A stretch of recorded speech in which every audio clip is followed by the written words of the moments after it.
Rejection is revolution. How Black women are turning corporate barriers into billion-dollar breakthroughs. Welcome. What if I told you that some of the most significant innovations in America today are emerging not from privilege and access, but from rejection and exclusion? What if the very systems designed to hold people back are inadvertently fueling the next generation of world changing businesses? I recently had the extraordinary privilege of sitting down with Twana Baxter, whose groundbreaking research is reshaping how we understand entrepreneurship, innovation, and power in America. Twana isn't just documenting trends, she's capturing a revolution in real time, one that challenges everything we think we know about how success happens in this country. Her work illuminating the surge of Black women entrepreneurs isn't just important, it's transformative, offering a blueprint for how marginalization can become mobilization, how rejection can spark revolution. Today, I want to share something counterintuitive, something that might fundamentally challenge how you think about barriers and breakthroughs. Here it is. Black women are not only leading an unprecedented surge in entrepreneurship across America, but this remarkable growth is directly linked to, and perhaps even fueled by, the very systemic barriers and setbacks they faced in corporate spaces. Let that sink in for a moment. The very obstacles meant to limit opportunity, things like the dismantling of DEI programs, higher lending rejection rates, and persistent wage gaps, are becoming catalysts for one of the most significant entrepreneurial movements of our time. This isn't just resilience, this is revolution. When Navigate Maternity founder Kimberly Jackson kept encountering statistics about Black maternal mortality being 4 times higher than for white women, she didn't just feel outrage, she felt an opportunity. After pitching her maternal health wearable technology to 47 investors and receiving 47 rejections, she didn't retreat. She recognized something profound.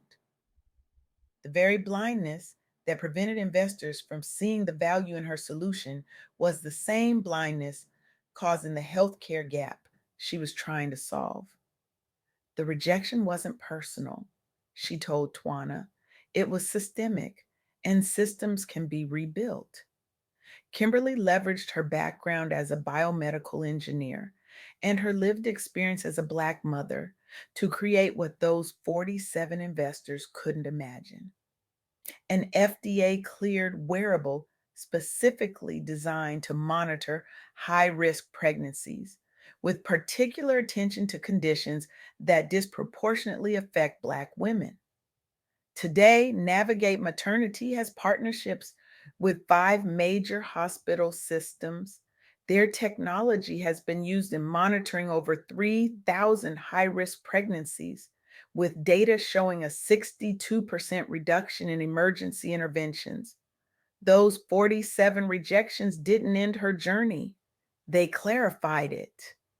This pattern repeats across industries.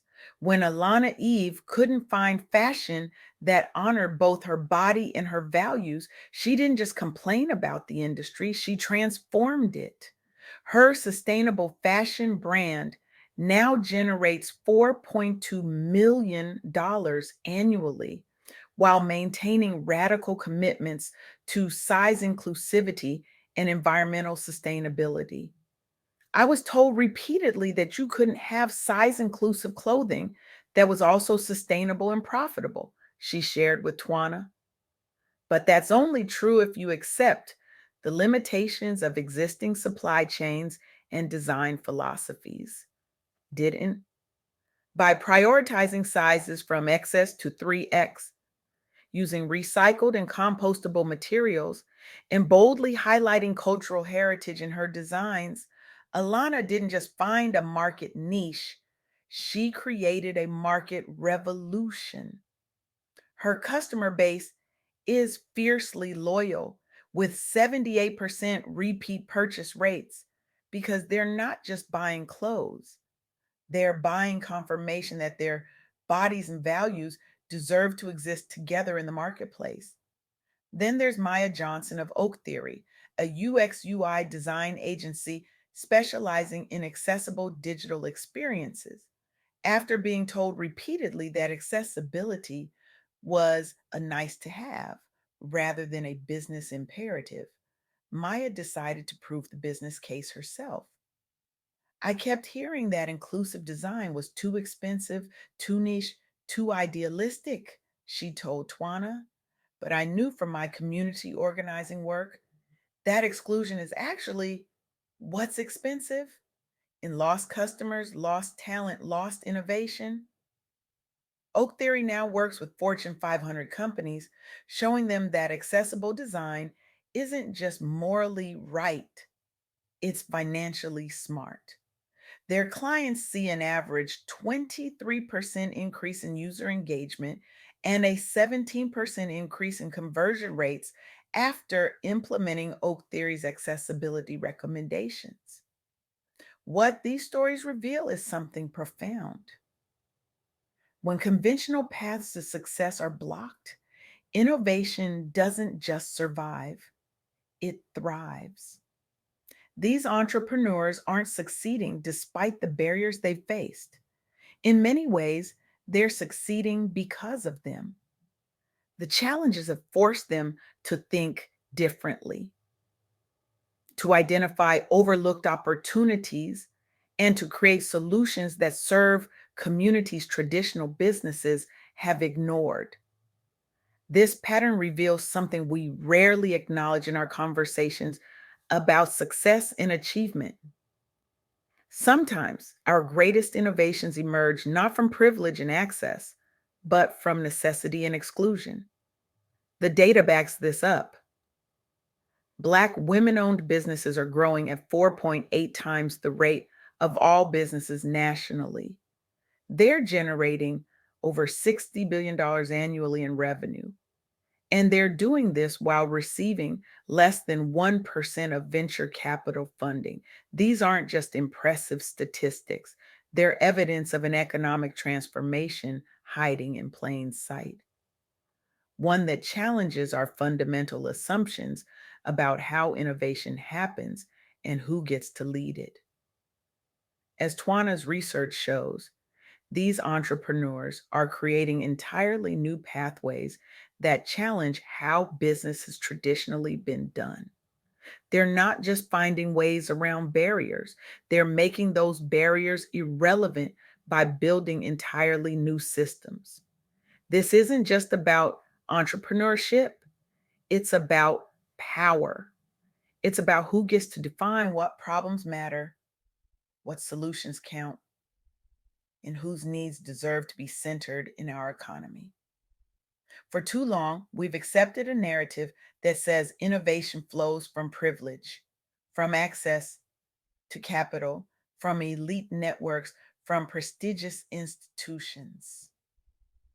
But these entrepreneurs are writing a different story.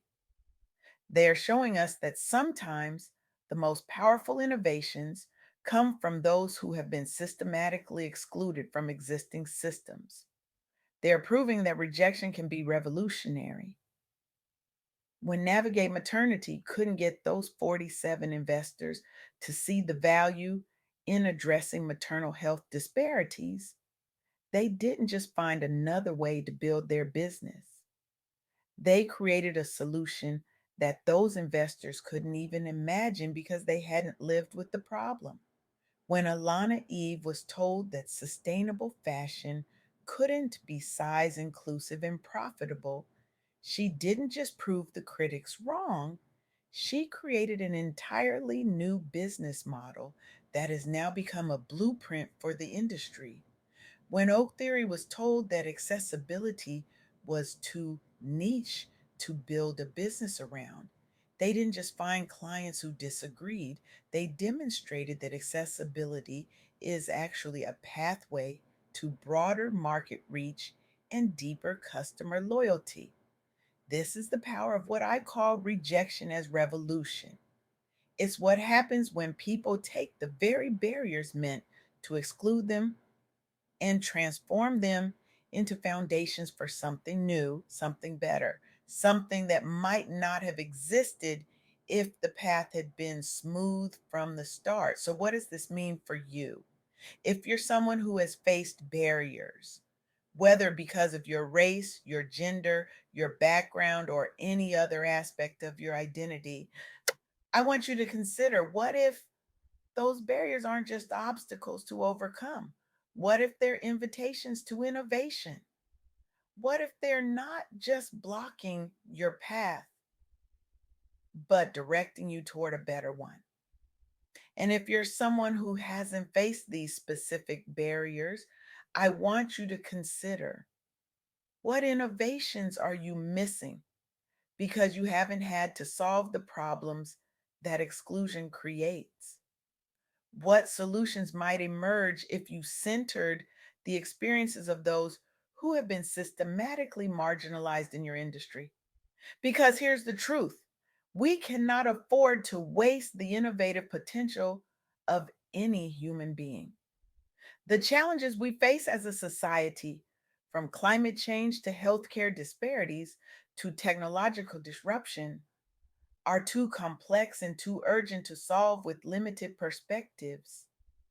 The entrepreneurs in Twana's research aren't just building businesses, they're building blueprints for how rejection can become revolution. They're showing us that sometimes the most powerful response to exclusion isn't fighting harder for inclusion. It's creating something new entirely, something that renders the old barriers irrelevant. So I challenge you today: look at the barriers you faced or the barriers others face in your industry. Ask yourself, what opportunities might be hiding within those challenges?